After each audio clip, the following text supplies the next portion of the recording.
right. Well, welcome everybody. Good morning. Buenos dias. Ladies and gentlemen, distinguished ambassadors, and guests from across the globe. Welcome to our symposium here at the Organization of American States in this absolutely beautiful building. My name is Lisa Katz, and I am a proud member of the team here at the Combat Anti-Semitism Movement. And we at CAM are so pleased you could join us for this important and timely gathering co-organized with B'nai B'rith International. We have an interesting and incredibly relevant program in store for you today. Amidst this critical juncture in history, as hatred proliferates on a global scale, we have conceived this forum to concentrate on a unified endeavor against anti-Semitism and all other forms of bigotry and extremism in the Western Hemisphere. It is also our privilege today to honor a proven ally and leader in this fight, Secretary General of the OAS, His Excellency Luis Almagro. The goal of our gathering today is to cultivate collaborative synergy and to inspire ongoing collective efforts to safeguard the rights and contributions of all citizens throughout the Americas, including the Jewish communities across the Western Hemisphere, ensuring that everyone is recognized, protected, and celebrated. So without further ado, I would like to introduce Dr. Hector Chamis, Senior Advisor to Secretary General Almagro, to deliver the opening remarks on behalf of the OAS.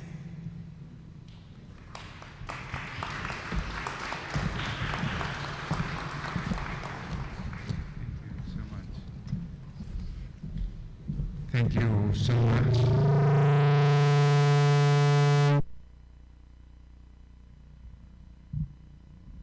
How about now? Yeah. Good morning. Thank you so much. Thank you to all our friends, our distinguished visitors that are here for this event. My introductory remarks will be very brief, just short welcoming words. And a couple of points that I'd like to highlight. The SG will be here with us momentarily. Let me say something that is, how do we get here in terms of the struggle against anti-Semitism? The SG got to this organization in 2015 with one motto, un lema, más derechos para más gente, more rights for more people. And that, of course, entails a number of issues. It entails combating all forms of racism, discrimination, some of which are pervasive in the Americas in ways that we all know. Race, gender, religion, sexual orientation, class, ethnia. We are a region of pervasive discrimination. And anti-Semitism is one of them, together with the others. The SG focus on how to combat all of them together. Anti-Semitism, however, is peculiar, like they all are. Anti-Semitism is presumably a problem for the Jews, but in no way that is the case. Anti-Semitism is a form of racism that is immediately, in the short run, affecting the Jews, but it affects everybody.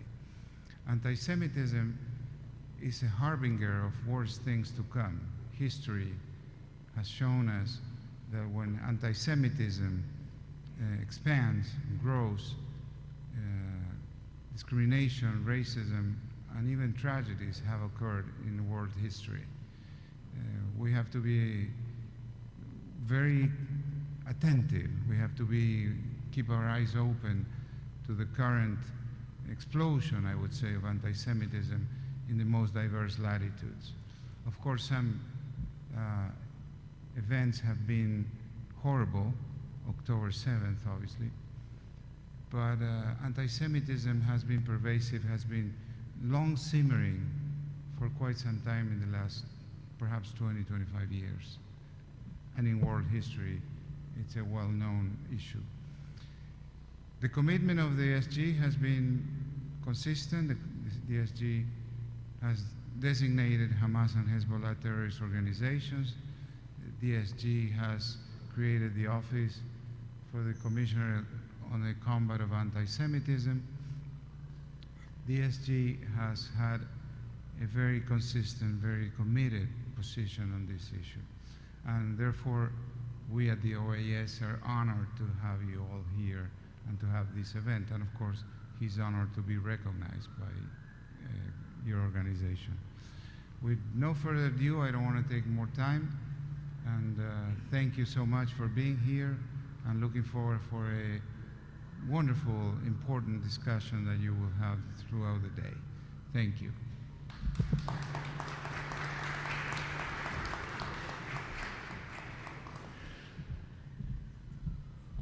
Thank you, Dr. Shamish. Your words ring very true, and again, we're so happy to have you here today and honored. So next, we are honored to be joined by Congresswoman Maria Salazar, who represents Florida's 27th District. Congresswoman Salazar chairs the House Foreign Affairs Committee's Western Hemisphere Subcommittee. Congresswoman Salazar, welcome. Come on up.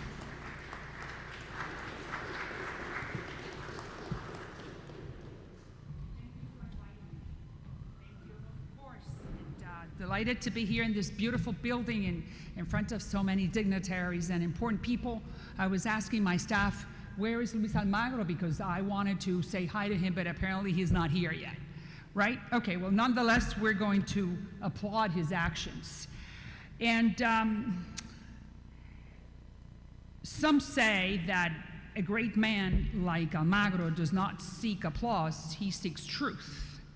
But today, we're honored to applaud him, Luis Almagro, as a great man who has fought for truth and worthy causes his entire career.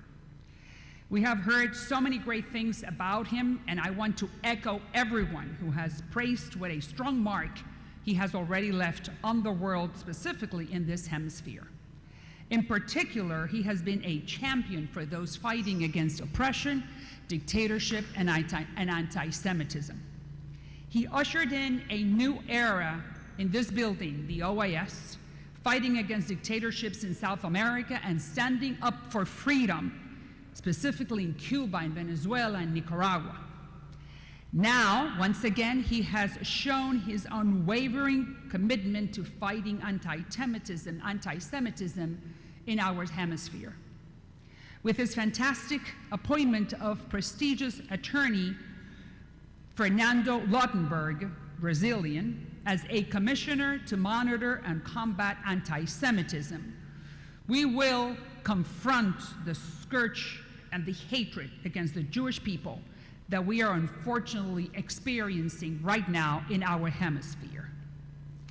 After the horrific attacks on Israel on October 7th, there has been an explosion of anti-Semitism in Latin America.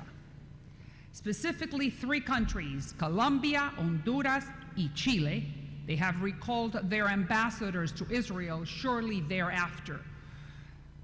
This nation, Israel, began defending itself.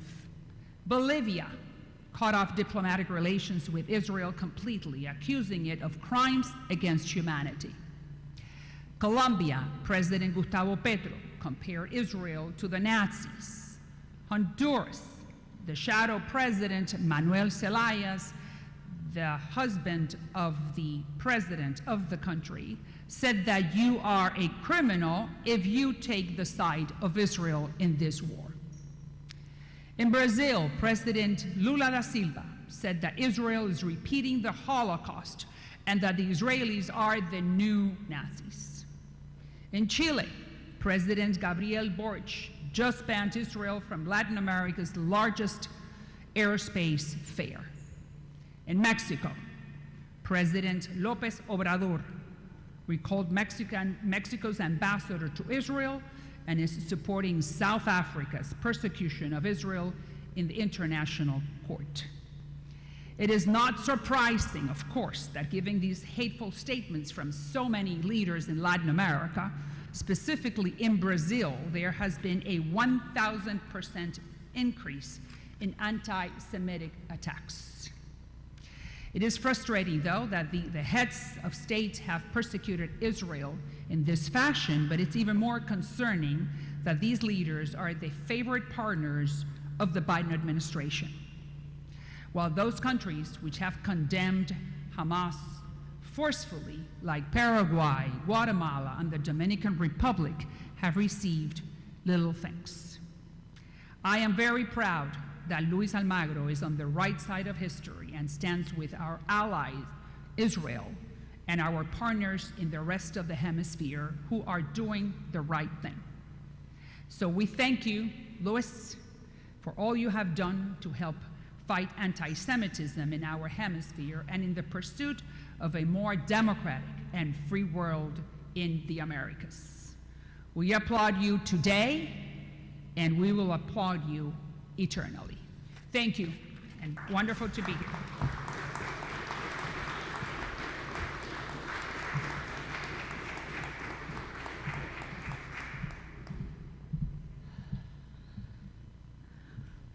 Thank you, Congresswoman. I don't know about any of you, but those examples you just gave made my heart hurt. And I really appreciate you standing up in the fight against anti-Semitism and hatred in all its forms. So thank you for being here today. Now, on behalf of the U.S. State Department, it is our honor to introduce Deputy Special Envoy to Combat and Monitor Anti-Semitism, Aaron Kiak. Deputy Special Envoy Kiak previously addressed this assembly at the OAS in December during the Human Rights in Crisis, the Inter-American Role in Combating the Global Rise of Anti-Semitism Forum, organized by CAM. Deputy Special Envoy Kiak, welcome back, and it is a pleasure to have you with us again.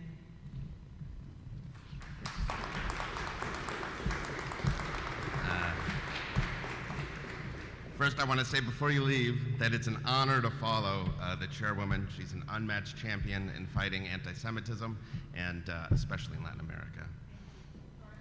No. Good morning, all. Today I stand before you to shed light on a crucial issue that transcends borders and threatens the very fabric of our societies, anti-Semitism.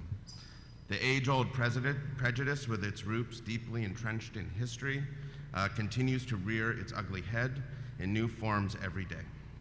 Most recently, during the horrific Hamas terrorist attacks in Israel on October 7th, we've seen a dramatic spike in anti-Semitic incidents in many parts of the world, including here in the United States.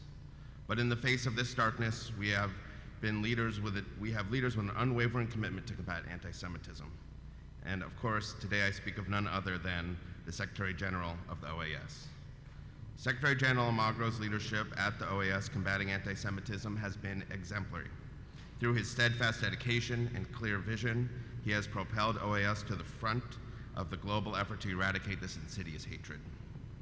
The Secretary General's vocal condemnation of anti-Semitism has resonated across Americas and beyond. Time and time again, he has spoken out against the hatred and bigotry targeting Jewish communities, sending a resounding message that such hate will not be tolerated. Moreover, he has championed the adoption of resolutions within the OAS to condemn anti-Semitism and reaffirm member states' commitment to combating it. These resolutions, strongly supported by the United States, serve as a powerful example, a powerful testament to the collective resolve of the Americas to stand up against anti-Semitism in all its forms. The Secretary General has made significant strides in bolstering the OAS's commitment to combating anti-Semitism, notably in October 2021, when he appointed our dear friend, Fernando Lautenberg, as the OAS Commissioner to Monitor and Combat Anti-Semitism. This proactive step underscores the OAS's dedication to addressing anti-Semitism directly. The United States wholeheartedly applauded this appointment, signaling strong support for such initiatives. We are optimistic that this position will evolve into a permanent, well-funded role within the OAS. The position will help ensure sustained efforts in combating anti-Semitism throughout the Americas and will also support the mandate and functions of the Inter-American Commission on Human Rights. I want to thank Ambassador Frank Mora also for his ongoing efforts to support the work of Fernando. Further, the Secretary General has spearheaded various educational initiatives and awareness campaigns to combat anti-Semitism within the Americas by promoting understanding and tolerance among diverse populations. He seeks to counter the toxic stereotypes and misconceptions that fuel hatred and division. He addressed this head-on in affirming more rights for more people as his guiding mantra and the very start of his tenure as Secretary General. The actions taken by the Secretary General over the years are now more crucial than ever because of the threat of violent anti-Semitism still present throughout our hemisphere. And as you all know, this year marks the 30th anniversary of the terrorist bombing of the EMEA Community Center in Buenos Aires, which claimed the lives of 85 people and left hundreds injured. The commemoration of the bombing in July will send a powerful message that the region recognizes and rejects the violent anti-Semitism that the attack represents. Shockingly, the same hatred that fueled that tragedy 3 decades ago still leads to violence today, as evidenced by the surge in global anti-Semitism since October 7th. Malicious actors, including Iran and its proxies, continue to weaponize anti-Semitism to advance their aims. This is something we must collectively, utterly reject. The importance of the Secretary General's leadership in fighting anti-Semitism cannot be overstated. The United States stands united alongside him in our resolve to combat anti-Semitism in all its forms, and we thank him profusely for everything he has done and continues to do to stop hate against Jews. But I just also want to take a moment to be clear. Some of the examples that the chairwoman mentioned, we actually brought up before her committee when Ambassador Lipset was testifying, and the comparison of contemporary Israeli policy to that of the Nazis is anti-Semitic, as is treating Israel with a double standard. Why is it that you treat the world's only Jewish state with a unique standard as they're conducting a war? And likewise, when you're holding Jews collectively responsible for the actions of the Israeli government, whether you agree with it or not, that's also anti-Semitic. If you just take it out of the Jewish and anti-Semitic context, let's say you disagree with how the Chinese government is treating the Uyghurs, like I imagine most of us do. It would not even occur to you to go protest in front of a Chinese restaurant. It wouldn't even compute. But now, today, of course, there are protests in front of the State Department, which is a totally legitimate form of protest since we make policy. But I also go to synagogue downtown, a few blocks from the State Department, where we have been targeted with anti-Semitic attacks and protests. Anti-Israel protesters make that choice to go target a synagogue or other institutions like a JCC. Why? You wouldn't go to a Chinese restaurant to protest the actions of the PRC. Why are you holding these Jews accountable for that? Of course, not you all, but the people who are in front of the synagogue. So I just wanted to say thank you for all the work you do, and keep up the fight.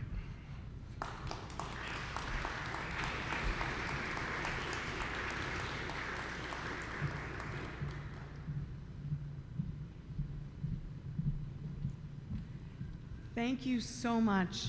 Your passion for this comes through, and you are 100% correct that right now in this age of rampant anti-Semitism, the Jewish people are held to a different standard than anyone else in the entire world.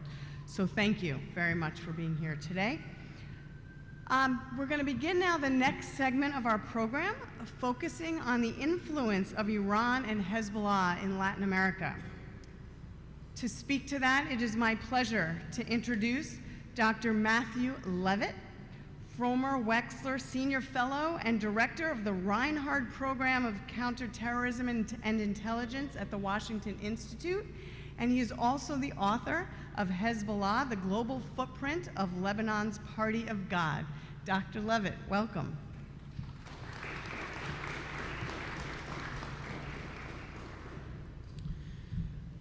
Number one rule of public speaking is to know your audience, and the second rule is to put yourself in the right order of speaking. Here I am following the Congresswoman and following Aaron, and that's a tough act to follow. Thank you very much for being here. I want to thank CAM and B'nai B'rith and the OAS for hosting this event. Unfortunately, it is extremely important. You might think that it's only timely because of the war that's going on in the Middle East and Hezbollah's role in it. Hezbollah has proudly been firing rockets at Israel almost every day since October 7th. You'd be wrong. You might think that the war that's going on in the Middle East is separate and completely unrelated to acts of anti-Semitism and Hezbollah activity in Latin America and the Americas more broadly. And again, you'd be wrong. Allow me to explain. As Aaron said, we are about to mark this July the 30th anniversary of the worst terrorist attack ever in Latin America, the bombing of the Amia Jewish Community Center. A year and a half earlier, Hezbollah and Iran had partnered to blow up the Israeli embassy in Buenos Aires. Bad enough. They nearly blew up the Israeli embassy in Bangkok just a few months later. But, I kid you not, the bomber got into a fender bender in Bangkok traffic on his way to the embassy, and that was that. But just a few months after that plot was, well, not foiled, but failed in Bangkok, Hezbollah and Iran chose a new target. Not an embassy, not officials, not policymakers, but to them a very logical target, the Jewish community. Just killing Jews. This idea in Hezbollah of not making a distinction between Israelis and Jews, and by the way, if you continue down that, Americans and American policy, is nothing new. But it's continued over the years, and it's amazing to me how few people are aware of the number of Hezbollah plots that have continued over the years in South America alone. In Peru, in Paraguay, in Panama, in Bolivia, in Colombia, in Venezuela, in the tri-border area, and I can go on. The most recent underscores some of the connectivity between what's happening now in the region, the Middle East, and what's going on in South America. The most recent plot, just thwarted in November, was in Brazil. And if you're not aware what those Hezbollah operatives were targeting, let me share with you. They were targeting the Israeli embassy. They drove by the embassy. They're recorded on their own phones saying bingo, quote unquote bingo, when they drove by the Israeli embassy. But they also drove by and did surveillance of synagogues. They drove by and did surveillance of a particular individual, a leader of the Brazilian Jewish community, targeting him specifically. They drove through a predominantly Jewish neighborhood and were targeting that particular neighborhood. Hezbollah has an established modus operandi of specifically targeting Jews. What's most disconcerting for me in the current environment is the way that this has the potential for exploding into the world of anti-Semitism and how that can boomerang back into the world of terrorism. Because what Hezbollah and Hamas and Iran and the rest of them are all doing is working very hard to legitimize not the idea just of quote-unquote resistance, what they would call resistance, what I'd call terrorism targeting Israel. Not just legitimizing the idea of not fighting for our two-state solution, not fighting to end occupation. Don't think for a minute that Hamas did what it did on October 7th because of occupation or a lack of a two-state solution. It did it because it feared there might be movement in the context of normalization with Saudi Arabia towards a two-state solution. What they're hoping is to normalize the idea of opposing the existence of Israel and by extension, the legitimacy of being Jewish. This for them is the goal, and they are getting painfully, scarily close to it. If you look at the protests that we have seen here in the United States, if you look at the protests that we've seen in South and Central America, a majority of these include language, include posters, include behavior that is not only against the war in Gaza. War is horrible. I get it. But it is expressly anti-Semitic. And that is what Hezbollah and Hamas and Iran want to standardize. And beyond that, standardize, therefore, the ability to openly support groups that carry out acts of terrorism. Here in the United States, we have a foreign terrorist organization list maintained by the State Department. You can go online and see videos of people saying you should openly support Hamas, because if enough of us do it, what is the government going to do? They're going to prosecute all of us? This type of activity is very, very scary. And in South America in particular, because it has been such a cash cow for Hezbollah in particular, I find this very worrisome. In just the past few years, we've seen former Paraguayan officials designated by the US government for engaging in fundraising for Hezbollah. We've seen Hezbollah procure legitimate Colombian passports through corrupt Colombian officials. We've seen acting current Venezuelan diplomats, this is a few years ago now, traveling to Lebanon and Syria on their Venezuelan diplomatic passports to participate in Hezbollah meetings, to help facilitate the travel of Hezbollah operatives, to move money for Hezbollah. We have seen a casino in Argentina be used to launder funds for Hezbollah for quite some time, until the Argentinian Financial Intelligence Unit, with support from the US Treasury Department's Financial Crimes Enforcement Network, our FIU, blow that wide open. These types of activities happen on a regular basis. And so it's critically important to A, be aware of what Hezbollah is doing in the region. By extension, because it's almost never separate, be aware of what Iran is doing in the region, which you'll hear more about in a moment. But almost every one of these plots in particular has involved both Hezbollah and Iranian operatives, typically leveraging Iranian embassies, diplomatic pouches, and more.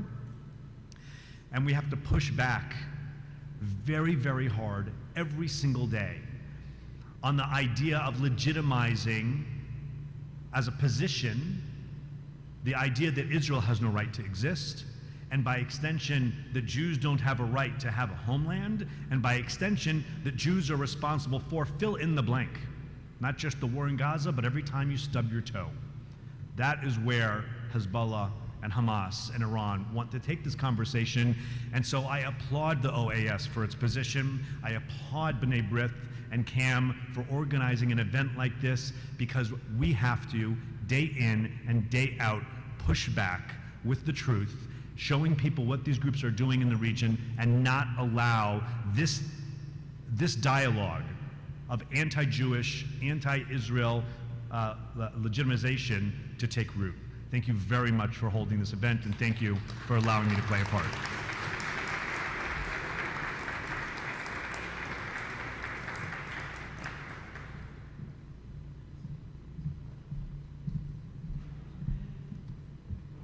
Thank you, Dr. Levitt.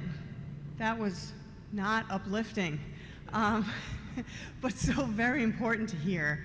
And I think it's incumbent upon all of us to make sure that we are upstanders and to speak out and to make our voices heard and to not allow terrorism to take over, or their kind of propaganda that they are currently pushing. Now we are privileged to have with us today a leading voice against anti-Semitism in the Spanish-speaking world, Catalan journalist and former politician Pilar Rahola, who, I am proud to say, recently joined CAM as chair of our new advisory board for Latin America. Welcome.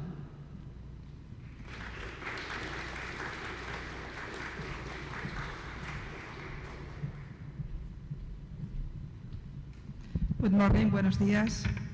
Gracias a B'nai B'rith, a CAM y por supuesto la OEA por esta oportunidad. Voy a pedir disculpas porque el tema de Irán en Latinoamérica es muy grande y tengo muy poco tiempo, y por tanto va a ser un resumen muy escueto. Me atrevo a decir con toda rotundidad que la penetración comercial, económica, militar y mediática de Irán en Latinoamérica es la amenaza más importante para el continente, es el elemento fundamental de crecimiento del antisemitismo y también es la manera más eficaz de destruir los valores democráticos en todo el continente. Irán empezó a tener relaciones intensas con Latinoamérica a partir del año 2000 en un encuentro en la OPEP entre Chávez y las autoridades iraníes del momento, y a partir de aquel momento Irán puso su foco en América Latina con muchísimo interés. ¿Por qué?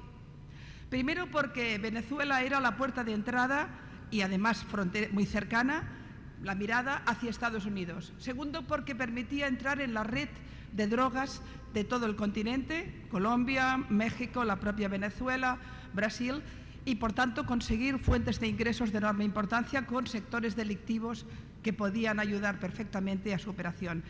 Y tercero, porque podía conseguir un foco importante de lucha contra la ideología democrática y por tanto penetrar a través de posiciones de izquierdas o de regímenes muy vulnerables en una actitud claramente contraria a lo que nosotros podemos considerar los derechos occidentales, los valores occidentales. ¿Cómo es esta red iraní? ¿Cómo ha ido penetrando de una manera cada vez más consistente? En el terreno, para resumir mucho, en el terreno económico y en el terreno comercial, Irán empezó a tener una relación muy directa con primero Venezuela en el 2013 y después directamente con todo el eje bolivariano. Incluso hubo un intento de acuerdo con Argentina en el famoso memorándum que finalmente, por suerte, fracasó. Pero esto se concretó de manera muy diversa en, por ejemplo, vuelos directos de Irán con el Caracas y con otros países de la región, en relaciones bilaterales con bancos iraníes y bancos venezolanos, en cátedras de estudio de Oriente Medio con inspiración iraní en diversas universidades de Latinoamérica, con el último acuerdo entre Maduro y Raisi, que alcanza los 20.000 millones de dólares, y después también con toda la relación comercial que ha ido increciendo de una manera espectacular. Evidentemente Irán no es el país más importante en relaciones comerciales en Latinoamérica, pero con una gran influencia en la región. Pero además del tema económico y de las relaciones comerciales, Irán ha hecho un trabajo importantísimo en el dominio mediático en toda la región. Y hay que explicarlo en términos muy precisos. Irán cuenta en Latinoamérica fundamentalmente coordinado a través de la BEBA, el Ministerio de Inteligencia y Seguridad iraní, cuenta con diferentes redes y diferentes grupos mediáticos. Por ejemplo, la red social Al-Tahamnu, que fue fundada en el 2011 en El Cairo y que hoy por hoy es una de las redes de dominio del discurso y del relato en redes sociales más importante del mundo y en Latinoamérica específicamente en su versión en español. Por supuesto, la televisión iraní clásica Al-Manar, que desde el año 91 se ha convertido en una televisión vía satélite de enorme importancia y que Estados Unidos designó como miembro de la red de terrorismo global. Por tanto, y evidentemente todos estos canales administran y suministran un discurso antisemita, antidemocrático y antiderechos civiles fundamentalmente. La televisión Hispan TV, ustedes recordarán que se fundó en su principio en España y, por cierto, el líder de Podemos, de una organización de izquierdas en España, fue su principal presentador, Pablo Iglesias. Después esto derivó en otros lugares. Hispan TV es un órgano importantísimo de propaganda iraní en toda Latinoamérica, además conectado con Telesur, con Rusia TV, en su versión en español, y con Cuba Patria Latina. Estos canales de televisión no hablan de Irán normalmente, sino que lo que hacen es hablar desde una perspectiva iraní y, por tanto, una perspectiva claramente antisemita, pero claramente antidemocrática. Esto lo voy repitiendo porque Latinoamérica es el continente donde está creciendo más el antisemitismo, pero hay que recordar que el antisemitismo es la fuente primera directa de destrucción de valores democráticos. A través del antisemitismo se aprende a odiar también las libertades. No solo, lo repito siempre que puedo, el antisemitismo es una cuestión judía, es fundamentalmente una cuestión de la humanidad, es una cuestión democrática y a través del antisemitismo se aprende a odiar la democracia, la tolerancia, las democracias libres, la sociedad de las libertades. Hispan TV, además, también cuenta con varias tertulias muy famosas en los medios, en las redes sociales. Por ejemplo, tertulias en cuarentena, que nacieron en el 2020, que las llevan intelectuales de izquierdas en Latinoamérica, donde permanentemente están vehiculando un discurso de odio a Israel, por supuesto, de antisemitismo en el término más clásico del término, pero también de destrucción de todos los aspectos que tienen que ver con los valores occidentales. He estado mirando algunas de estas tertulias y estoy absolutamente horrorizada. Podría estar vinculado a la izquierda clásica y también a la izquierda woke, pero fundamentalmente son antiliberales. Y luego también está la Red Internacional de Medios en Defensa de la Humanidad, que surgió de un medio libanés, conectó con Cuba y con Rusia y con Venezuela, y también ha expandido sus redes.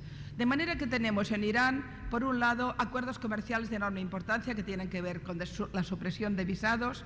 Antes hablaban de la llegada masiva de miembros de la Guardia Revolucionaria en Latinoamérica a través de visados venezolanos, bolivianos, incluso nicaragüenses.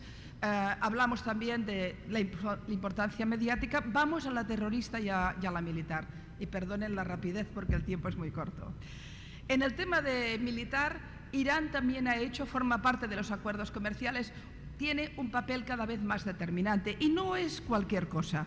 No olviden que en estos momentos, por ejemplo, hay aviones no tripulados venezolanos, los famosos Mohajer 6, que pueden tener alcance hasta Estados Unidos. Tenemos los barcos Zolfajar, que fueron un acuerdo también con Nicaragua y con Venezuela, que pueden contener misiles antibuques. Tenemos otros acuerdos militares que tienen que ver también, incluso, por ejemplo, Bolivia ha hecho un acuerdo comercial hace poco tiempo y militar para tener aviones no tripulados teóricamente para el control de fronteras, pero todo esto es una red militar que yo creo que cada vez es más preocupante en el terreno de la seguridad militar. Pero además tenemos la joya de la corona, que es la triple frontera. Y aquí es donde la derivada terrorista adquiere su importancia máxima. La triple frontera fue una bendición, debe ser de su Dios, una bendición del cielo, que se dice vulgarmente, para Irán, porque era una red delictiva enormemente importante, conectada con todas las redes del narcotráfico, que además con muchas dificultades, rodeada de países vulnerables en el terreno del control de fronteras y con una triple frontera prácticamente imposible. Fue Alberto Nisman quien en el 2013 habló claramente de la triple frontera como un estado dentro de los estados y sobre todo un territorio free en materia de terrorismo. Lo cierto es que hoy por hoy la triple frontera, el dominio de Hezbollah es absoluto, también de las fuerzas Quds. Como saben ustedes bien, las fuerzas Quds son sin ninguna duda dentro de los 5 grandes grupos que tiene la Guardia Revolucionaria más activo en la región. No olvidemos que las fuerzas Quds son las que han ido potenciando atentados terroristas en diferentes lugares del mundo y por tanto su importancia es fundamental. Tenemos en la triple frontera y tenemos en la región las fuerzas Quds y tenemos Hezbollah dominando todo lo que sería el territorio. Esto les permite tener una logística preparada para en cualquier momento poder crear o hacer atentados.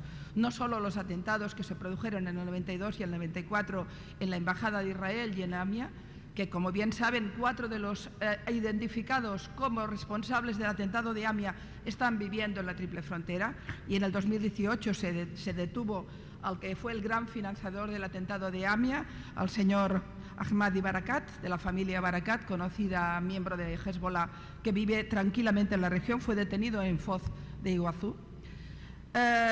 Todo esto, y a partir de aquí, por ejemplo, el intento de un atentado de unos empresarios israelíes en Colombia surge de toda esta red logística, pero lo fundamental no es lo que han hecho en el pasado, sino lo que podría pasar en el futuro. Y pongo un ejemplo. Cuando Israel abatió al líder de Hezbollah, no recuerdo el año ahora, en el 92, claro, en el 92, Irán respondió a través del atentado en la Embajada de Israel en Buenos Aires. Y fue el inicio de un proceso de asentamiento de la posibilidad logística del terrorismo en la región. Esto ha ido en un increciendo permanente. Que no haya habido grandes atentados a partir de aquel momento no implica que no los pueda haber. Yo lanzo, por ejemplo, una idea para, como mínimo, reflexionarla. Irán tiende a tener proxies en sus luchas. Acostumbra a luchar especialmente contra Israel a través de los proxies que tiene en la región. Conocemos bien Hezbollah en el Líbano, Hezbollah también en Siria, la Guardia Revolucionaria en Irak, los Houthis en el Yemen, Hamas y Yihad Islamía en Gaza. Es decir, todas las luchas, todas las coberturas contra Israel, las que produce Irán, las hace siempre a través de los proxies que tiene y que controla, y por tanto nunca lo hace frontalmente. No me sorprendería, y por supuesto espero equivocarme, que su respuesta a la acción militar israelí en Damasco se produjera, por ejemplo, con un atentado en algún otro lugar. Pasó en su momento en el 92 con la Embajada de Israel. Es una opción. Si ello fuera así, si la respuesta iraní, en lugar de ser una respuesta directa militar a través de los hutis en el Yemen o de Hezbollah, o incluso ellos mismos, cosa que dudo, quisiera hacer un acto de respuesta contundente, internacionalizado y bien publicitado, podría perfectamente utilizar sus redes terroristas en la región para un atentado en la región, que es algo que no es descartable. Espero que sea poco pensable, pero que no es descartable en ningún caso. ¿Qué quiero decir con todo ello? Estamos en la OEA y yo me atrevo a decir en la OEA que hoy por hoy la penetración diplomática, militar, comercial, económica y mediática de Irán es la amenaza más importante que tiene el continente. Evidentemente lo que vehicula no son ideas democráticas, sino que es todo un relato de criminalización de Israel, de criminalización de la comunidad judía, pero también de destrucción de los valores democráticos. Hay que ir repitiendo permanentemente que el antisemitismo no es una cosa de judíos, es una cosa de los no judíos, nos atañe a todos. Y en la penetración de una entidad tan poderosa como Irán, con tanta potencia mediática, no solo militar y no solo logística, en un territorio vulnerable como el continente, con una cantidad importante de regímenes, que son algunos de ellos, como Venezuela, claramente pseudodemocráticos, cuando no directamente nada democráticos, con líderes también de poca altura, pero con mucha verborrea de la izquierda tradicional, como son los Petros o como son los Boric o los Daniel Ortega. Llegar a ver que Daniel Ortega puede llevar a Alemania al Tribunal de la Haya ya es el final del surrealismo hoy en día. Bien, todo esto está basado en Latinoamérica.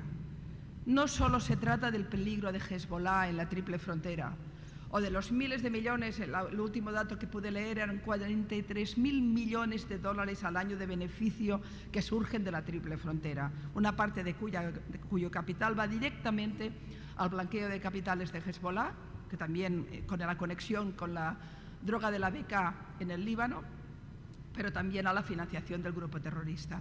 No solo es Hezbollah, y no solo es incluso Yihad Islamía, que también se ha encontrado en la triple frontera. Es fundamentalmente la operación de invasión en el relato y también en el dominio diplomático de Irán a través de todos sus proxies. Si en la región de Oriente Medio sus proxies son hutis, son Hezbollah, son la Guardia Revolucionaria en Irak, en Latinoamérica son los países, los regímenes del eje bolivariano que han facilitado, y no solo, también el papel de Brasil es muy cuestionable, lo fue en su momento el papel de Cristina Kirchner en Argentina, que han facilitado el asentamiento definitivo de Irán como gran complejo militar, político, comercial y mediático en toda la región. Es muy probable que cuando ustedes vean una manifestación en Buenos Aires o las declaraciones de Petro en Colombia o vean cualquier declaración en una universidad latinoamericana, una parte de ese relato surja de la influencia mediática de los grupos, de las redes sociales y los grupos mediáticos vinculados a Irán. Hoy es una potencia. Además, ya no me queda tiempo de hablar de los bots, pero la fabricación permanente de noticias falsas, no solo distorsión del relato, sino fabricación de noticias falsas, también es increciendo de manera muy importante e impactando en las sociedades latinoamericanas. De manera que, para concluir, tenemos un continente vulnerable que se ha convertido en una especie de territorio virgen para los intereses económicos, pero sobre todo políticos y claramente imperialistas, podemos decirlo en estos términos, en la zona, con grupos y con regímenes de una izquierda tradicional que se apunta a la idea del antiimperialismo americano, que convierte a Estados Unidos y a Israel en los dos máximos enemigos y, por tanto, hace una alianza con, por ejemplo, el régimen iraní, que en principio parecería absolutamente impensable. Y lo cierto es que yo creo que en estos momentos tenemos un continente muy vulnerable que en cualquier momento podría ser la base, porque tiene la posibilidad logística, económica y militar, para un gran atentado en la región. Soy de los que piensan que esto se puede producir y probablemente se va a producir. Será ahora como respuesta de Irán a lo que ha ocurrido, será más adelante, pero creo que es una frase de la Torá la que dice: si tu enemigo dice que te quiere matar, créelo. este es un enemigo que nos quiere matar. Quizá deberíamos creerlo. Y cuando tú preparas toda una logística económica y armamentística y terrorista en una región, no lo haces para quedarte ahí mirando a la luna. Probablemente lo haces pensando que en algún momento esto lo vas a activar y lo vas a utilizar. Como bien decían, ya hemos tenido microatentados. Un atentado más importante es pensable, como lo es en cualquier otro lugar, a través del Daesh, quizá en Europa, por lo que vemos de las últimas amenazas.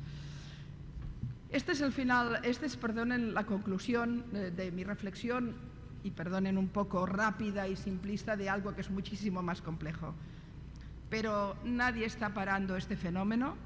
Es preocupación de las cancillerías y los servicios de inteligencia más importantes del mundo y más serios del mundo, sin duda Estados Unidos. Pero la debilidad de los regímenes en la región y la debilidad del relato mediático hace que la penetración sea enormemente importante, sea cada vez más sutil, hasta el punto de que cualquier joven puede estar repitiendo consignas contra Israel que no sabe, que han salido directamente del Ministerio de Interior iraní. Esto es lo que hoy en el mundo tenemos. Gracias.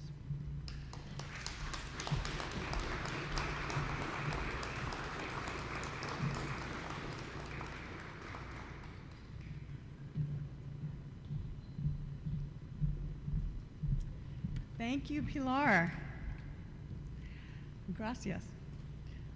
So we've heard some important and substantial remarks thus far, and really battling against hate and terror is nothing that any of us ever want to do, but it's obviously something that we must do, and we must never waver from that mission, except that right now I do think we need a change of pace a little bit, and music has a unique ability to soothe the soul, which I think we could all use a little bit right now. So I am pleased to introduce Magdalena Duhagon, an Uruguayan classical guitarist who will present her interpretation of the world-renowned Latin American legend Carlos Gardel.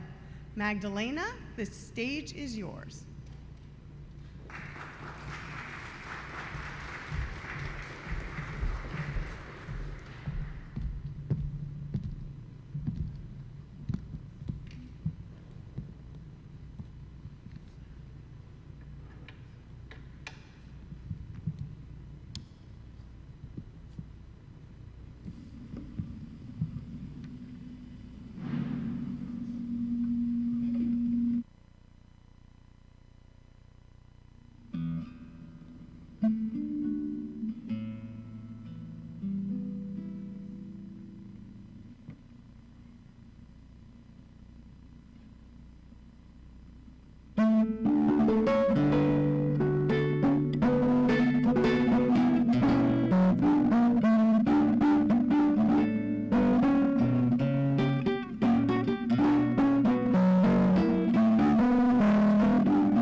a little better now.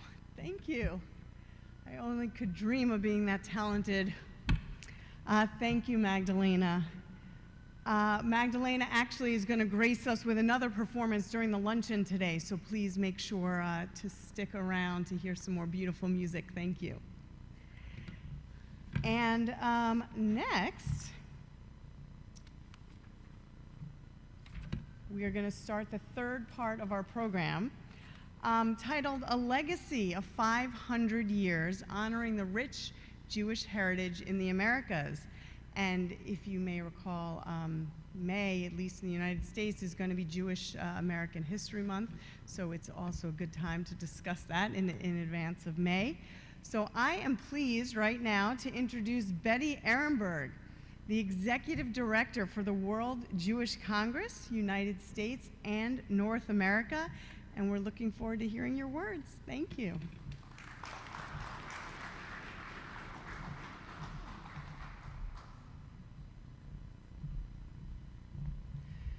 Thank you very much. Thank you everybody for coming. I want to thank the Combating Anti-Semitism Movement and B'nai B'rith and the OAS for having this wonderful event. It's so important. We've heard a lot of very important words this morning, and also want to acknowledge that the Secretary General has come into the room, so welcome. We are honored to be with you. We have heard some sobering comments from the Congresswoman, from Matt, from Aaron, and from the journalist, from Pilar. I would like to talk a little bit about, to go back a little bit in history as I understood the charge to me, and talk a little bit about when things were a little bit better, or maybe even a lot better. First of all, we just want to thank the Secretary General, who has served as an exemplary leader of the OAS during these times when things are not easy in our hemisphere nor in any other part of the world, actually. We are living in strange times. But for us in the Western Hemisphere, the Secretary General's efforts have to unite and serve all the countries in the region, to help women and children, to promote dialogue and peace and good governance really inspire us all. So thank you so much for your leadership. The World Jewish Congress is exceedingly proud of our member communities of the Latin American countries. Although Jews were expelled 500 years ago from Spain and Portugal, and many came to then what was known as Spanish America, there was some persecution that followed. But nevertheless, the Jewish people founded communities coming from Russia, Amsterdam, London, Hamburg, and many other places. They founded synagogues, they were well organized, and they preserved their languages and traditions. They developed several successful systems of communication, productive economies, social networks, and religious services. They practiced their religion freely, and the governments awarded recognition to the Jewish religious institutions. Sephardic Jews came from Spain, Portugal, and Morocco to Brazil and Mexico. Other Sephardic Jews came from the Caribbean islands and settled in Venezuela, Colombia, Panama, Costa Rica. Later, and especially after the Holocaust, more Jews came from Europe. The major destinations were Brazil, Argentina, Chile, Peru, Mexico, and Cuba. Jews came from Arab lands and from Egypt. German Jews came to the Dominican Republic and to Guatemala. So were formed very major important groups, the Ashkenazim and the Sfaradim of Latin America, who forged a communality of culture and languages, Spanish, Ladino, and Yiddish, and more. Jews that came from abroad were assisted by the American Jewish Joint Distribution Committee, HIAS, and others.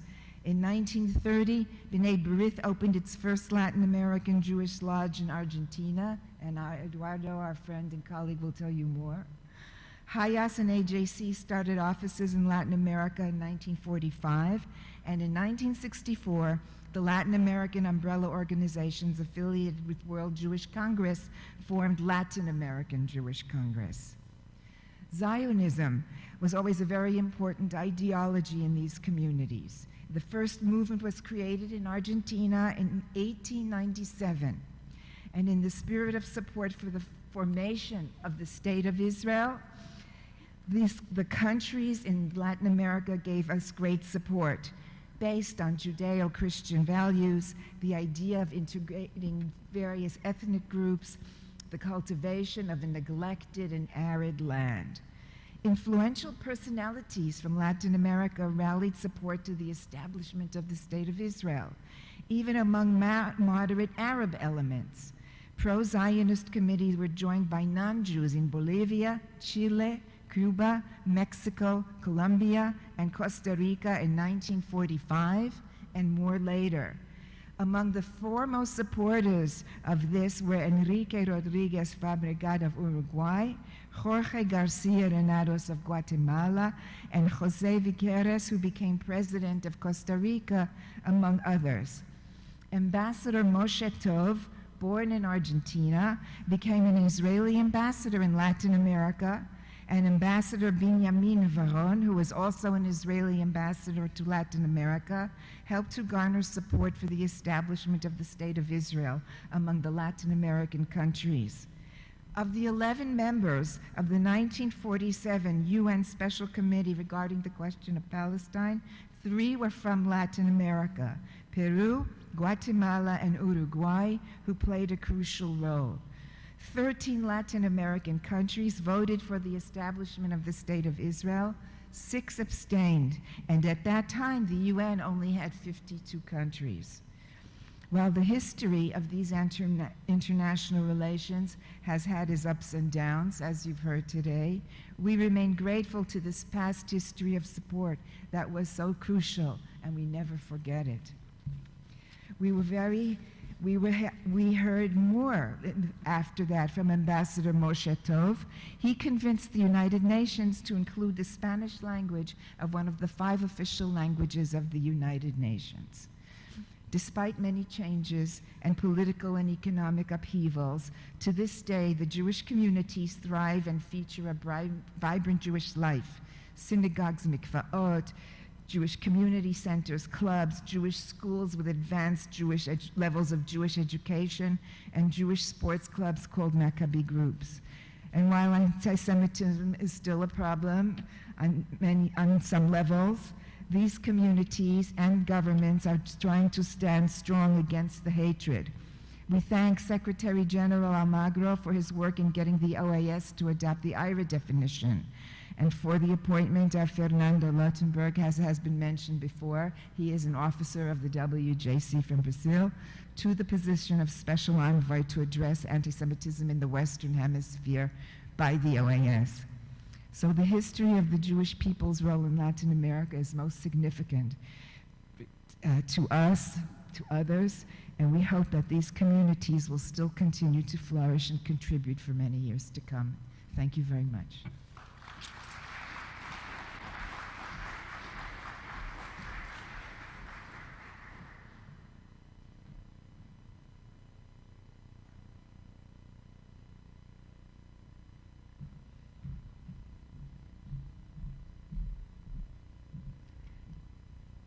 Thank you so much, Ms. Ehrenberg.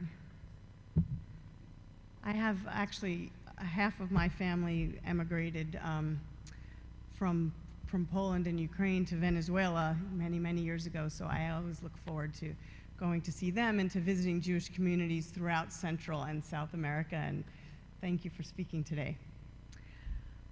So now I would like you to please join me in welcoming Eduardo Cohn, the Latin American director of B'nai B'rith International.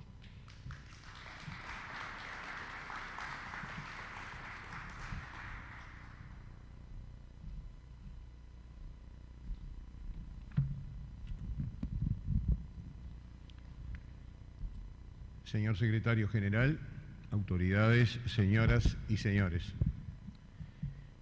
Cuando durante la Asamblea General de la OEA de 2004 hace 20 años, la sociedad civil, por decisión unánime, decidió plantear ante los miembros de la organización la imprescindible necesidad de tener normas legales para combatir la discriminación, y concretamente se propuso que se trabajara a nivel de OEA y sociedad civil en una convención contra racismo, xenofobia y todas las formas de la discriminación.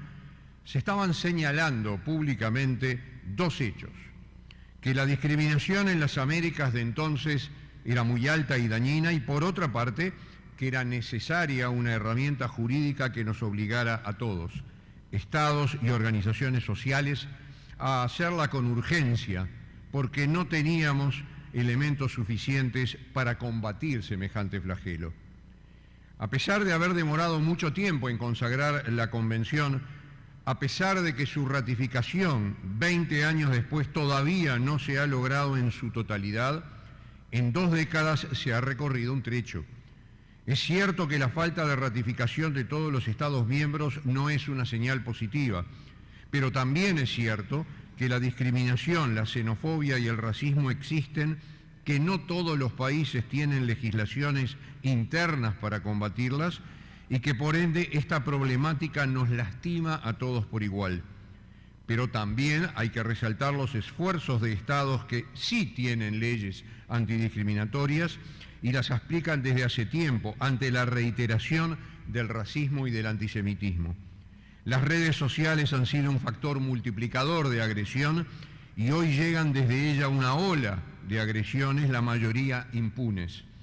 En la convención de referencia se ha incluido obviamente como factor discriminatorio el antisemitismo. Las comunidades judías llegaron a las Américas mayormente a principios y mediados del siglo XX, como mi colega lo dijo hace pocos minutos. Pero ni en el siglo XX ni en este siglo el antisemitismo en distintas formas ha dejado de acompañarnos individual y colectivamente. Eso a pesar de que hoy, con los vertiginosos y amplificados medios de comunicación que contamos, les parece a muchos que la ola antisemita multiplicada en los últimos meses es la mayor de la historia en la región. No se trata de comparar, sino de analizar hechos. Las inmigraciones judías se integraron a las realidades de las Américas y hoy, más de un siglo después, varias generaciones son nacidas en cada país y los judíos somos parte integral de las sociedades.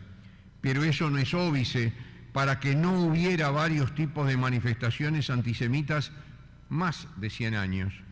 En 1919, Buenos Aires fue testigo de la llamada Semana Trágica, donde, de acuerdo con cifras proporcionadas por la Embajada de Estados Unidos en el país, hubo 1.356 muertos y más de 4.000 heridos. Considerando cómo sentimos hoy la violencia antisemita verbal y física en varios países, ¿cómo se sostendría una semana trágica? Pensemos. Hubo eventos muy grandes en varias capitales en los años 30 y 40 apoyando y vitoreando al nazismo. En la segunda mitad del siglo pasado la violencia era física a veces y era mayor y creciendo en ámbitos académicos y en medios de difusión.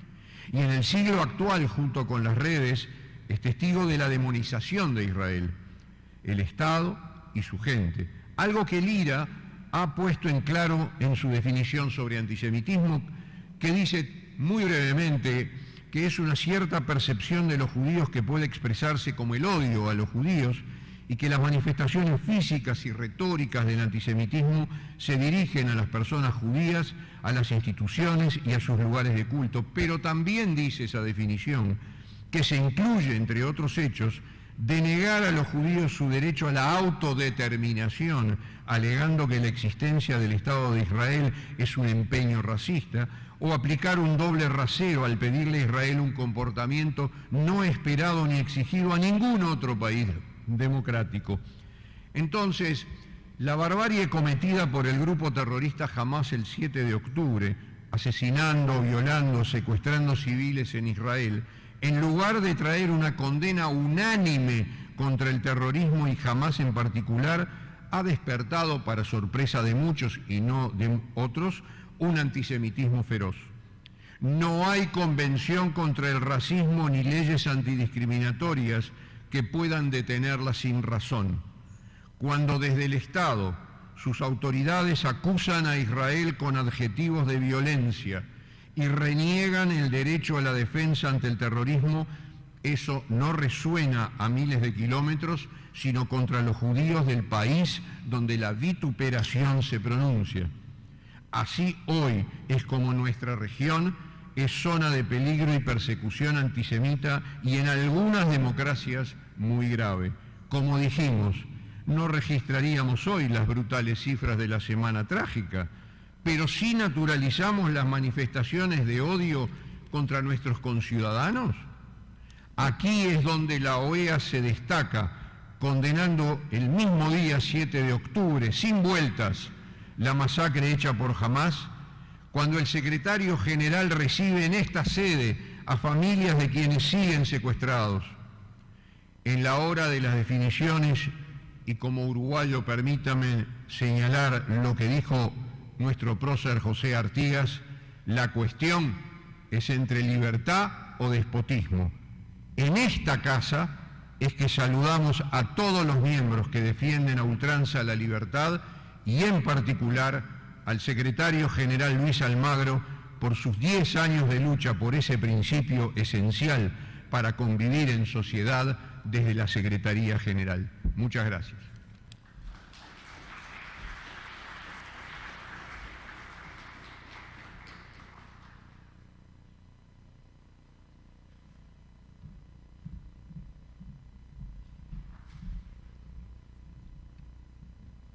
Thank you so much, Mr. Cohn. So as we embark on the final segment of our symposium and get a little closer to hearing from the Secretary General, it is my pleasure to introduce Shai Solomon, CAM's Director of Hispanic Affairs and Designated Honorary Consul of Guatemala in Maldonado, Uruguay.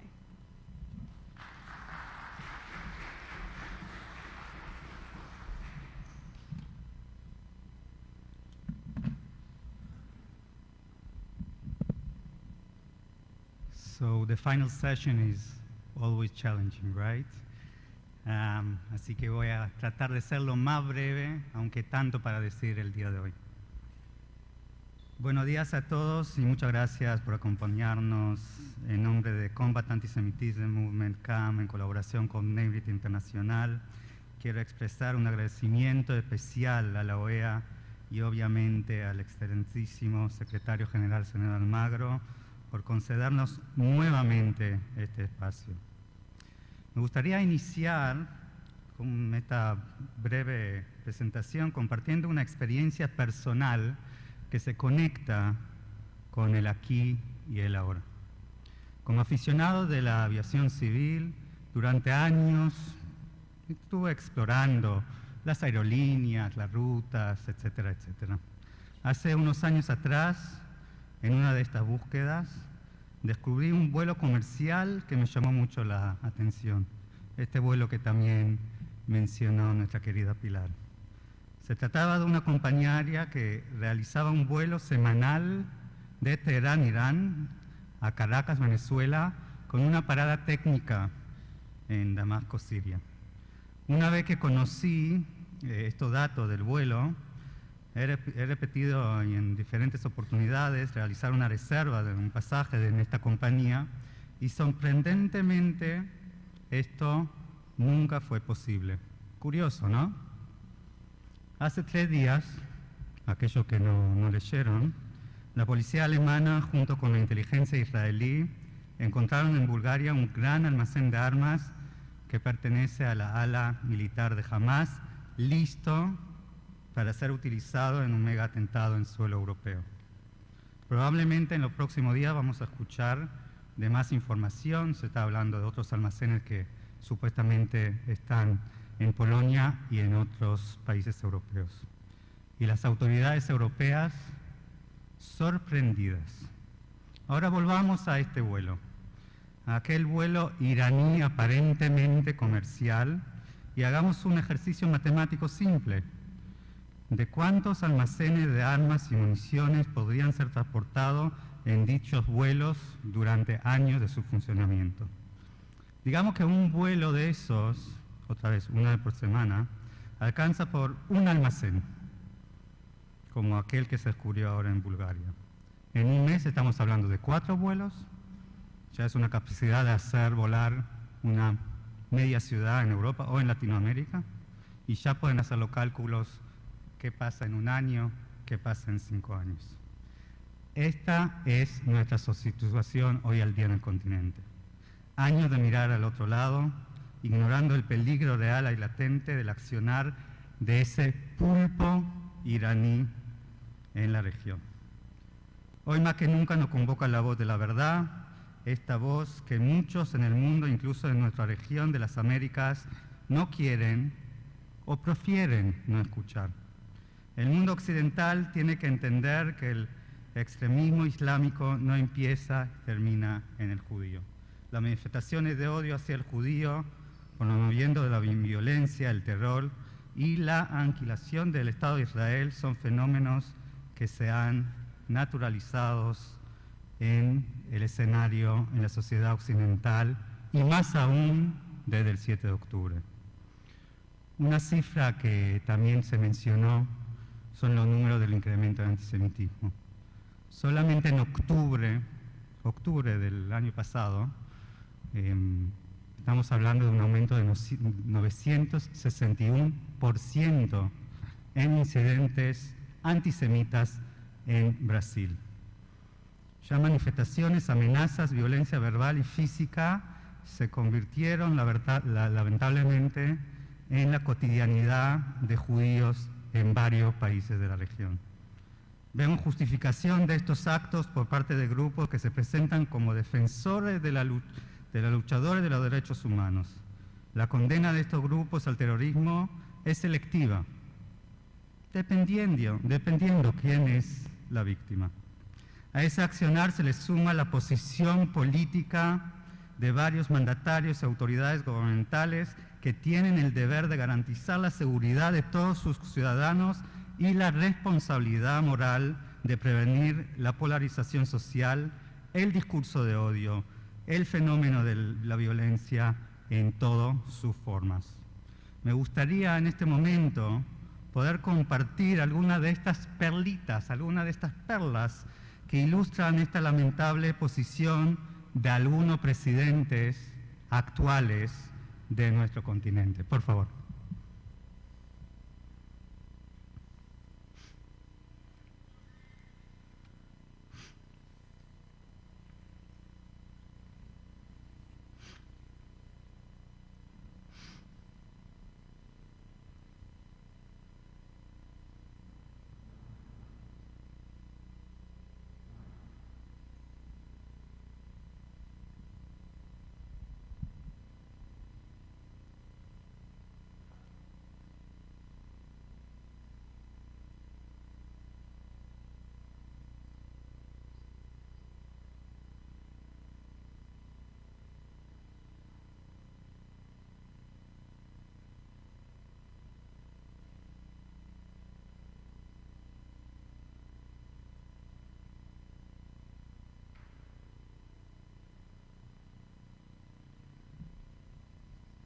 Y le quiero contar que esto mismo es poco de mucho que teníamos que elegir para poder presentar el día de hoy.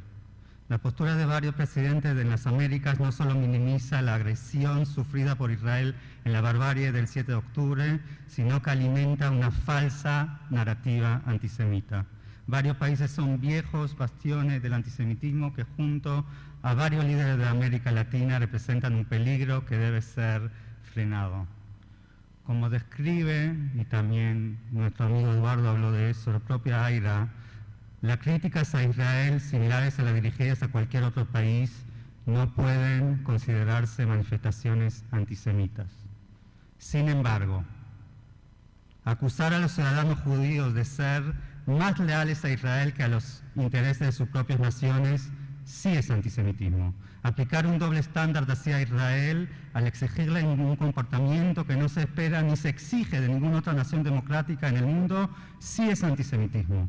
hacer comparaciones de la política israelí contemporánea con la ejercida por los nazis, sí es antisemitismo.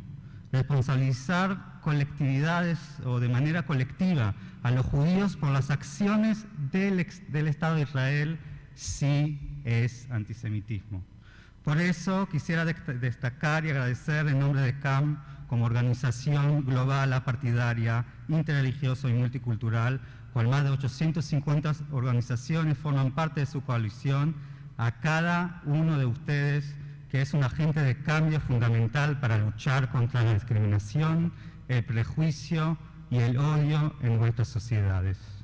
Para combatir el antisemitismo es necesario contar con actores comprometidos con la legislación y la educación, y en este sentido vuestro rol es fundamental.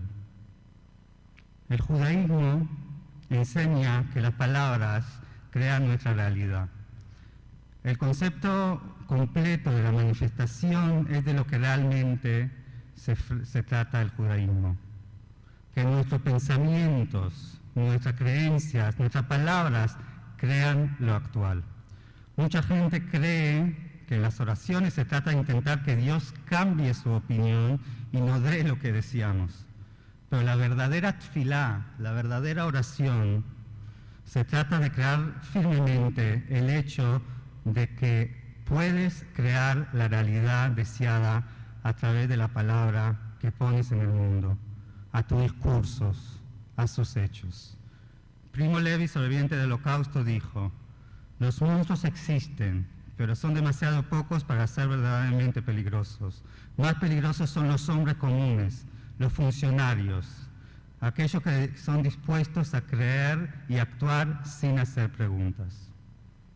Para finalizar, los invito, mencionando esta reflexión, los invito a todos nosotros a hacernos esas preguntas y realmente usar la palabra para generar una nueva y esperanzadora realidad. Muchísimas gracias.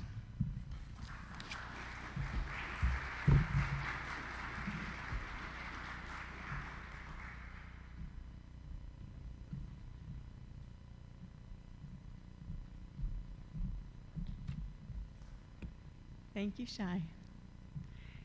Now it is my great privilege to introduce Daniel Mariashin, the CEO of B'nai B'rith International and one of CAM's most esteemed and trusted global partner organizations.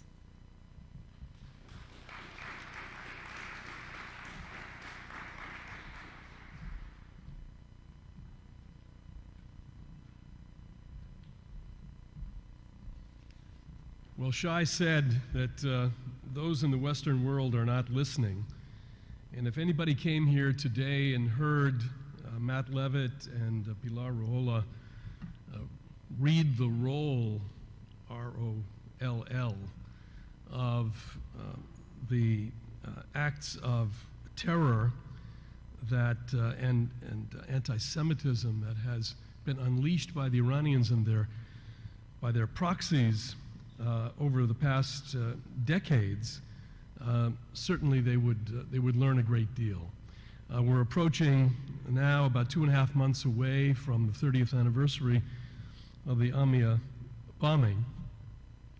And even though some of the actors have changed from those who were there 30 years ago, the policies have not changed. And it really behooves all of us not only to listen, but to act. The issue here is, having heard Matt and Pilar, we have to act on what we've heard. Well, I'm truly delighted to be here today to honor Secretary General Luis Almagro, someone who will undoubtedly be remembered as a true defender of democracy and human rights across the hemisphere. Oftentimes, multilateral organizations cannot be completely faithful to the principles by which they were created, simply because real politics trump the most basic values of justice and legality. And only sometimes do we come across leaders who are brave enough to challenge the status quo, who strive to make a difference even in the face of adversity. In Secretary General Almagro, we see such a leader. he has stood up for freedom and democracy and has never been afraid to denounce the anti-democratic impulses of certain governments, either on the right or on the left of the political spectrum.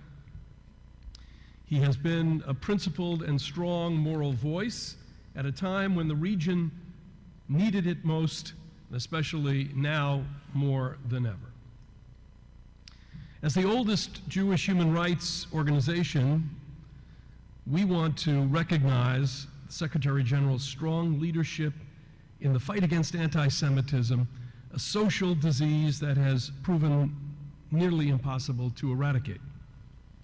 History teaches us that societies which allow anti-Semitism to flourish ultimately end up corroding their democracy and the health of their institutions. Therefore, the plague of anti-Semitism must be fought, not just by the Jewish people, but also by those who want to live in a healthy, democratic, and inclusive society. And I want to emphasize that. I was raised in New Hampshire, in a small community with 25 Jewish families, as we used to say, in the 25-mile radius. It's a very small community. But we had friends and we had allies, and I learned that early on, that to advance this fight against anti-Semitism and prejudice, we need those friends and we need those allies, and we have them, and Luis Almagro is one of them. I also want to express our gratitude to the Secretary General for appointing Fernando Lautenberg as the first OAS Commissioner to monitor and combat anti-Semitism. That appointment was an important milestone in the fight against this ancient form of hatred at the regional level, with the hope that a more far-reaching international impact will result. We're also grateful for his efforts to ensure the anti-Semitism definition of the International Holocaust Remembrance Alliance, known as IHRA, was adopted by the OAS Secretariat. This definition is extremely important as it helps identify and combat anti-Semitism in a clear and effective way.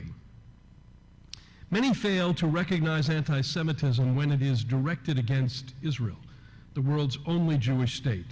But when Israel is held to a different and a higher standard than any other nation in the world, and when it is demonized in the same way Jews were demonized in the past, then there is no denying the uncomfortable truth that we are facing anti-Semitism as the IHRA definition states. A major example of this is what we all witnessed in the aftermath of the October 7th massacre. Anti-Semitic prejudices have generally prevented a fair and objective analysis of Israel's response from taking place. Many rushed to demonize Israel and Israelis. Let us not forget that even before Israel took any military action, without realizing then other peace-seeking nations in the world would have reacted in the very same way in the face of such a horrendous existential attack. Some have even gone so far as to justify Hamas's inhumane crimes as alleged political grievances or as the resistance, which is, to put it bluntly, morally repulsive. But the blindness caused by anti-Semitism does not hurt only Jews and Israelis. Let us be honest with one another. It is deeply harmful to all those who suffer from it because it prevents them from fully recognizing the danger posed by radical ideologies that will, in the end, hurt us all. History has taught us again and again that what starts with the Jews doesn't end there. Secretary General Luis Almagro's determination to speak out quickly and without hesitation every time he witnessed anti-Semitism is something that we deeply value. Already in 2021, the Secretary General made sure that Hamas was recognized as a terrorist organization by the OAS Secretariat. This was a courageous step at a time when the only countries in the region that considered this radical group a terrorist threat were then Colombia and Paraguay. The horrendous events that unfolded on October 7th clearly underscored the wisdom behind this decision. Secretary General Almagro's tenure has certainly made this institution a more reputable and important place. We are extremely pleased to join CAM in recognizing him as a champion of decency and human rights, and as a leader who sees the dangers posed by the growing epidemic of anti-Semitism globally. I'd like to thank him both personally and in the name of B'nai B'rith for his moral leadership and his friendship.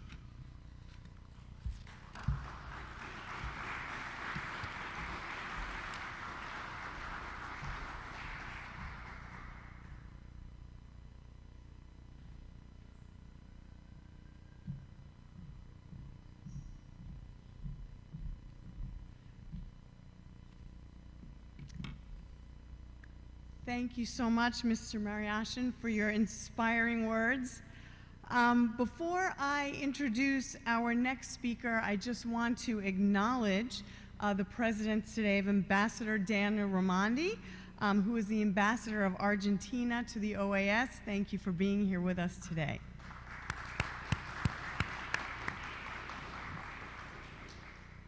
And now it is my distinct honor to introduce His Excellency Stuart Savage, Ambassador and Permanent Representative of Canada to the OAS, and he will address us today on behalf of Canada, Uruguay, and Argentina, who are the host countries of today's event.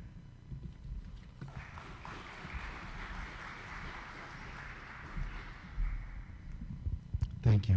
I'd like to start, first of all, of course, by recognizing and saluting the great work done by CAM and the organizers of this event, and thank the speakers and all of you participants in this very important and meaningful activity today. It's really an honor to support efforts like these and to recognize the important work done by Secretary Luis Almagro in seeking to have and realize greater rights, more rights for more people. And this, of course, talks to the very heart of what we're talking about today. I think no one could have imagined the brutality of the October 7th Hamas attack on Israel prior to it happening. Nor could we have foreseen the sharp rise in anti-Semitism we've talked about that has followed across the globe. Such extreme manifestations of hate and anti-Semitism are an assault on all of us, not just on Israel. We've talked a little today about the history and presence of the Jewish peoples in Latin America, but it may come to be a surprise to many of you that, in fact, Canada has the 4th largest Jewish population in the world and the 2nd largest in the Americas. Canada is very proud of this community. It is represented from coast to coast to coast, is very diverse, and is immensely enriching for all of our society. Unfortunately, though, Jews in Canada, like Jews elsewhere, have been agonizing in the face of the current world situation and continue to grapple with increased incidents of anti-Semitism in all aspects of their life. We see this manifesting through the destruction of property, verbal and physical attacks, and online hate and Holocaust denialism and distortion. Like we've heard in other statistics today, an example from Canada is in Toronto in October of last year, from just October 7th to October 25th, police received 15 reports of anti-Semitic hate compared to only 7 in October of the previous year. That's over 100% increase in one city in 1 month. The timing of this event is especially relevant given that Jewish Heritage Month is right on the doorstep. The recent rise in anti-Semitism serves as an urgent call to action. It is a reminder that the flame of Holocaust remembrance must not only illuminate the past, but guide us towards a more just and inclusive future. Canada is working to combat the rise of anti-Semitism through a whole of society approach. Diplomacy, of course, is one tool, but it is only one of many. We have 5 areas of focus, including diplomacy. First, education. Education, education. Canada is working with stakeholders across all levels of government to ensure that Holocaust education is taught throughout the country. As a federation, the federal government does not control education, so must negotiate that with each of our provinces and territories. We continue to advocate for the curriculum to go beyond the Holocaust, though, and to also touch on contemporary forms of anti-Semitism. Second, law enforcement. Canada is ensuring that there is trust between Jewish communities and law enforcement by encouraging a reassurance protocol where communities feel safe and secure to report and engage with law enforcement. Third, data collection. We are working with relevant domestic government agencies to ensure that we have the numbers and the data to make the case for combating anti-Semitism and to better explain the situation to lawmakers and the public in general. Fourth, online harm. Canada is committed to addressing the pervasive anti-Semitism that exists online, as we have seen the sharp rise of anti-Semitic content since October 7th. In late February, Canada introduced federal legislation which aims to combat online anti-Semitism and harm. And finally, fifth, international advocacy. And here we join arms here at the OAS with others and under the leadership of Secretary Almagro, and we work through with our special envoy for promoting Holocaust remembrance and combating anti-Semitism, Deborah Lyons. Canada will continue to contribute to and work with 35 member countries of the International Holocaust Remembrance Alliance to advance Holocaust remembrance and combat anti-Semitism globally. So for all of us, there is, and regrettably for some time likely to remain, much work to be done, perhaps more now than ever, both domestically in our home countries and internationally. That is why it is so important that we have events like this today and that we recognize and highlight the work done by such leaders as Secretary Luis Almagro. Thank you very much.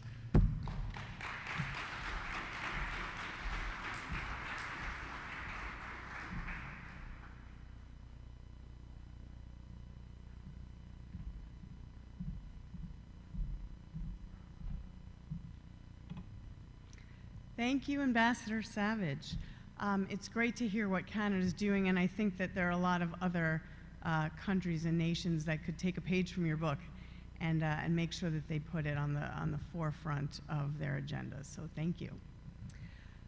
So now I'd like to extend a warm welcome to Robert Singer, a CAM Board of Governors member and former CEO of the World Jewish Congress. He will have the honor of presenting CAM's Global Leadership Award to today's distinguished honoree.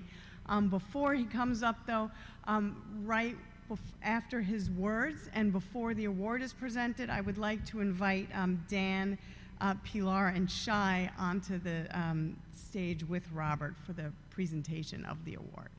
So, Mr. Singer.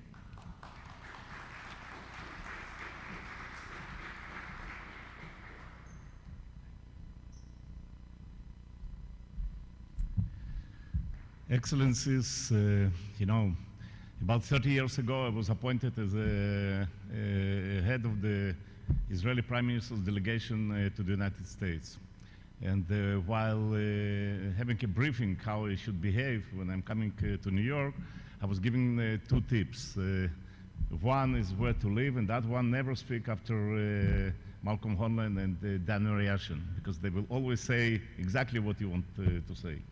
So, Dan, thank you for this. I do want to recognize some of my colleagues. Here's Betty Ehrenberg from the World Jewish Congress, which is one of the pillars of the American Jewish community, and Mark Levin, but also some others. I think that everything was said, but not by everybody, so I just want to emphasize maybe one or two specific points before I move to our dear friend, the Secretary General of OAS. And since I'm speaking after the Canadian ambassador, I want to tell you that 2 weeks ago I had a conversation with one of the leaders of the Canadian Jewish community, which is really a great community, one of the largest, third largest from the point of their generosity in all North America, very much rooted into the life of Canada, really on every aspect.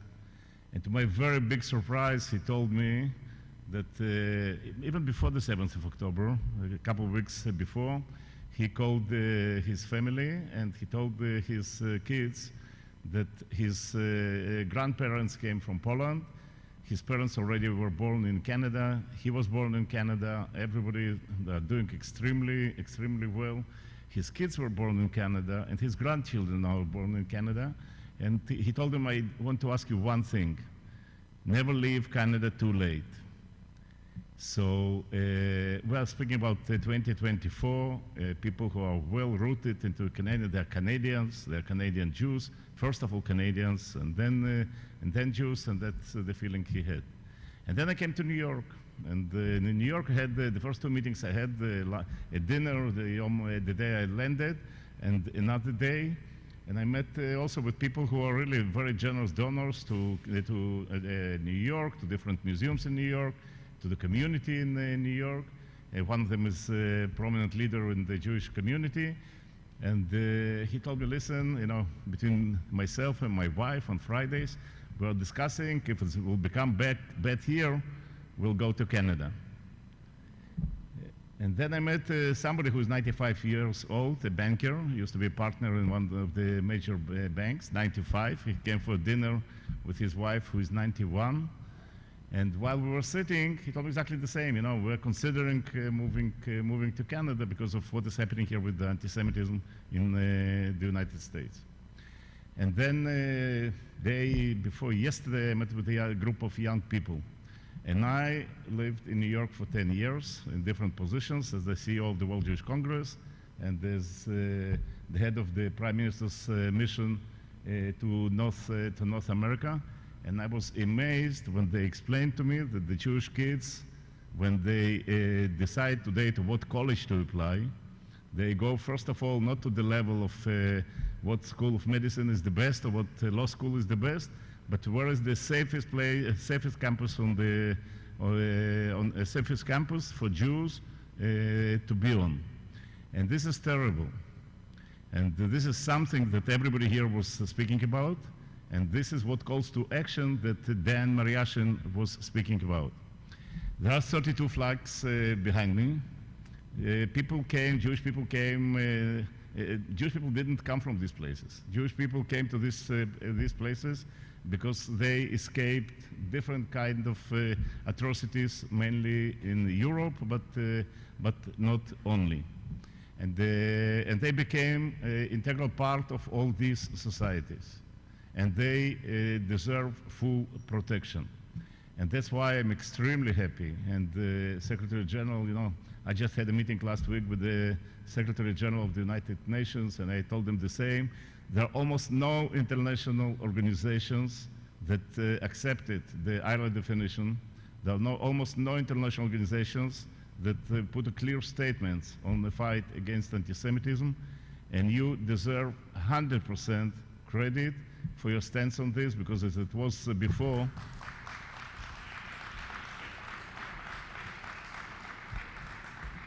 because as it was said before, we Jewish people need leaders of this kind.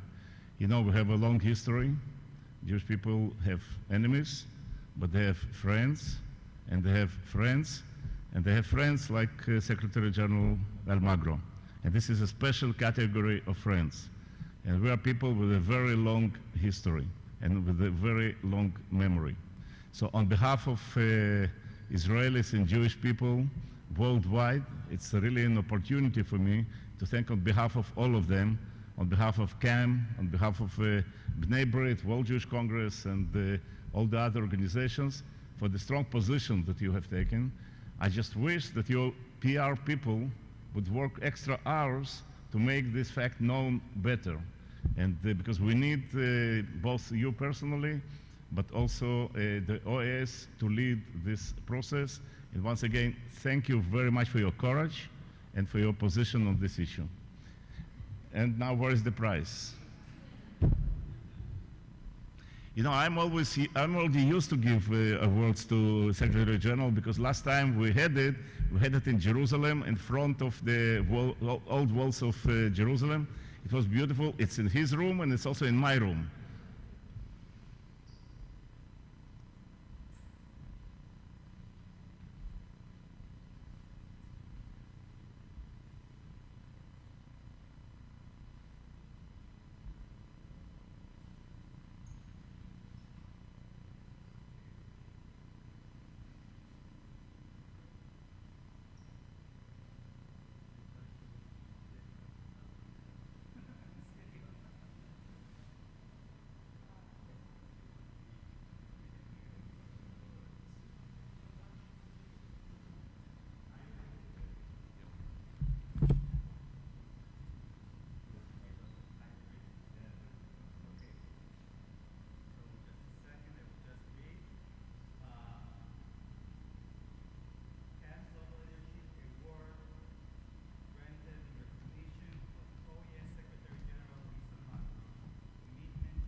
I just want to say that in Jewish tradition, this is shofar. And this is, we're using it at the Rosh Hashanah, which is the beginning of a new year.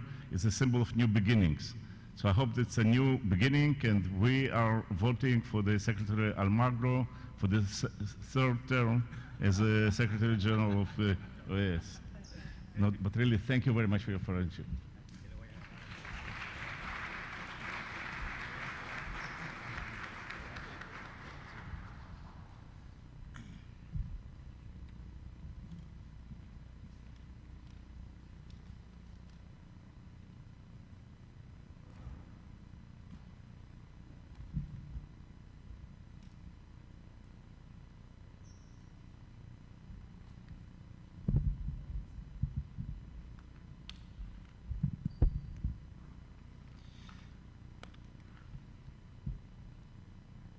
Agradezco a B'nai B'rith International y a Combat Anti-Semitism Movement por este reconocimiento.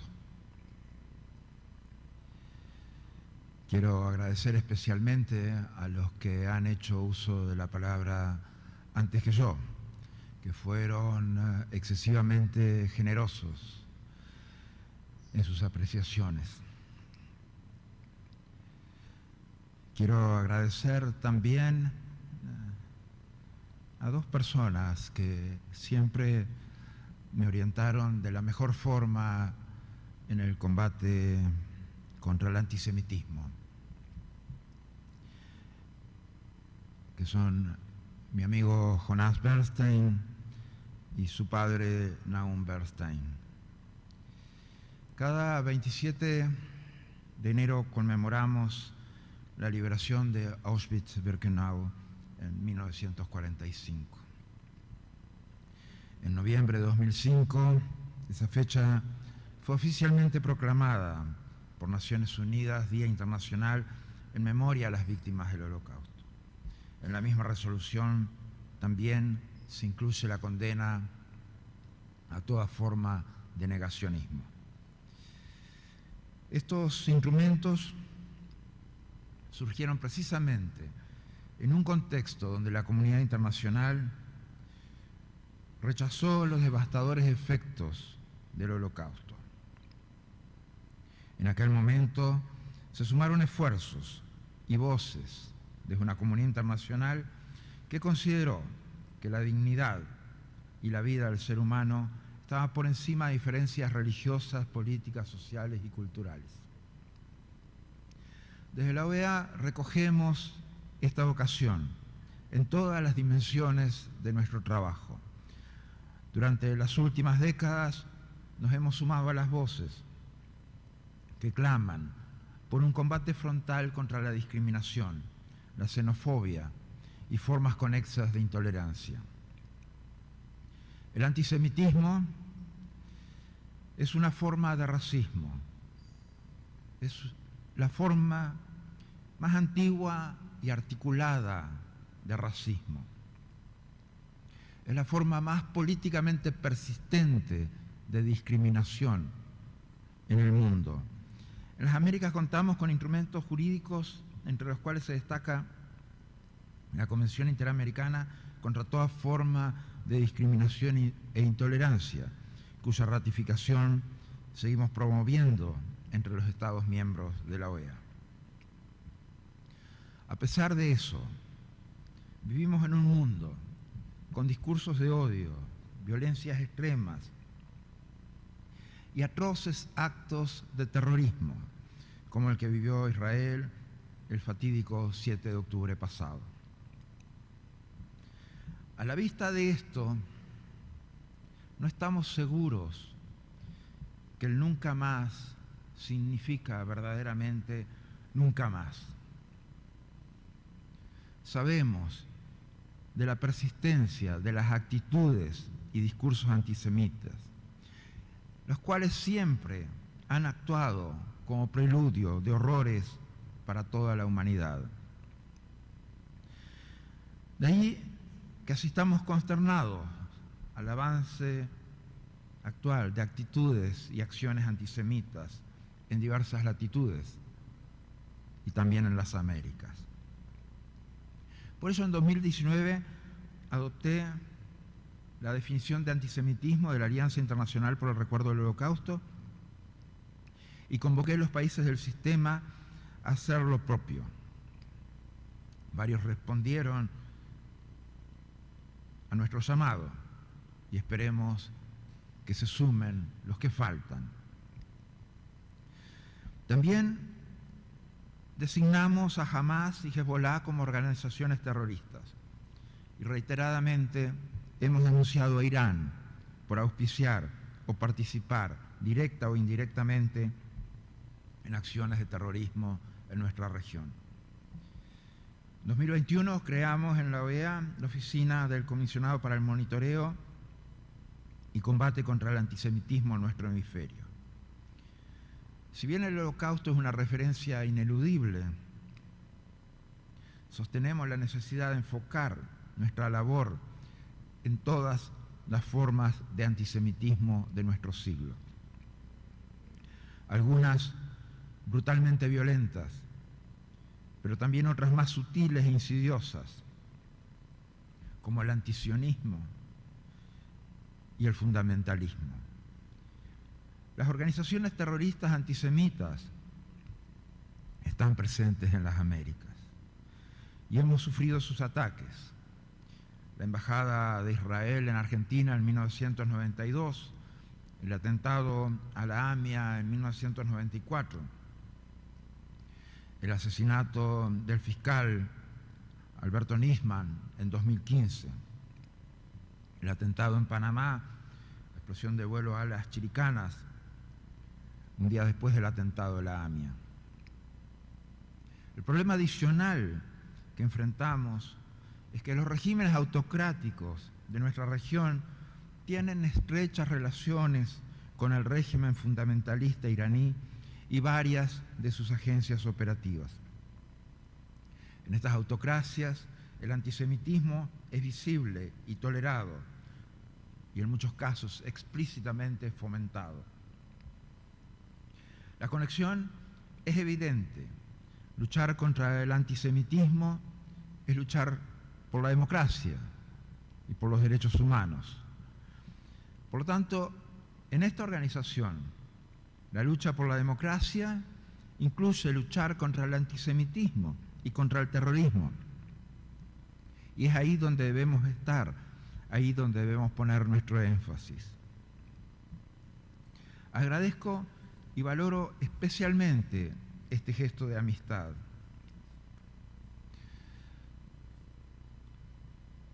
Siempre es necesario más trabajo, siempre es necesario mayor acción, siempre es necesario obtener mejores resultados.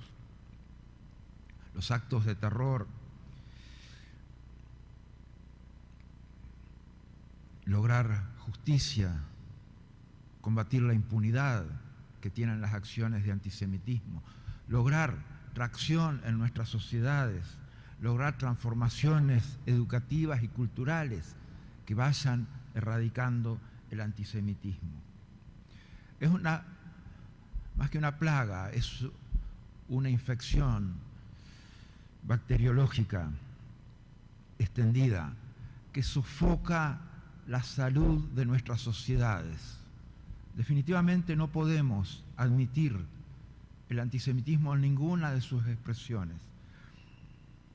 Definitivamente no podemos admitir el antisemitismo como forma de expresión política, como forma de contaminar la salud política de nuestras sociedades. La persistencia en los ataques políticos, la persistencia que hay en las acciones que justamente yo hacía referencia al atentado de la Embajada de Israel en Buenos Aires, al atentado de la AMIA, a la muerte del fiscal Nisman, al atentado en Panamá. Todas esas demostraciones de terror, que son las más grandes que ha vivido Latinoamérica, nos muestra que debemos estar siempre alerta y que debemos, obviamente, hacer un especial esfuerzo en contener el discurso de odio. El discurso de odio es capaz de despertar fantasmas en nuestra sociedad, aletargados fantasmas, a veces dormidos fantasmas, pero no inexistentes fantasmas. Por eso debemos tener tolerancia cero contra cualquier forma, expresión sutil o no sutil de antisemitismo. Muchas veces disfrazadas en antisionismo, muchas veces disfrazadas en ataques al Estado de Israel, muchas veces disfrazadas en visiones religiosas o filosóficas. Ninguna de ellas es aceptable. Y las cosas deben ser condenadas en su real y justa medida.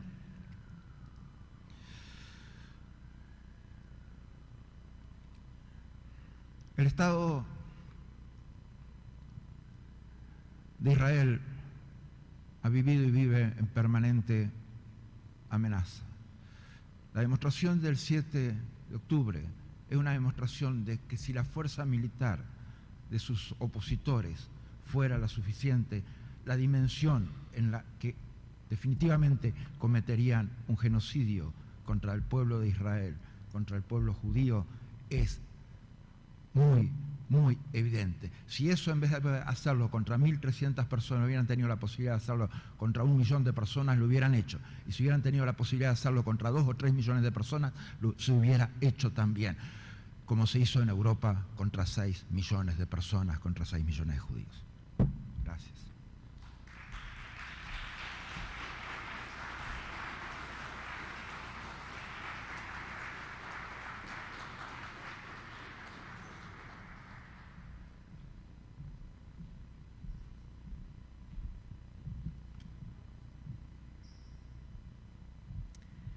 Thank you, Secretary General.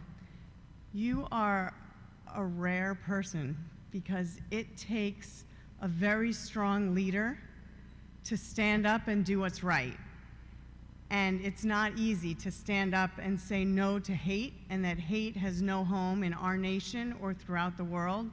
So from the bottom of my heart and from the Combat Anti-Semitism Movement and B'nai B'rith International, I want to thank you for all that you do and have done, and for being the leader and the man that you are. So thank you.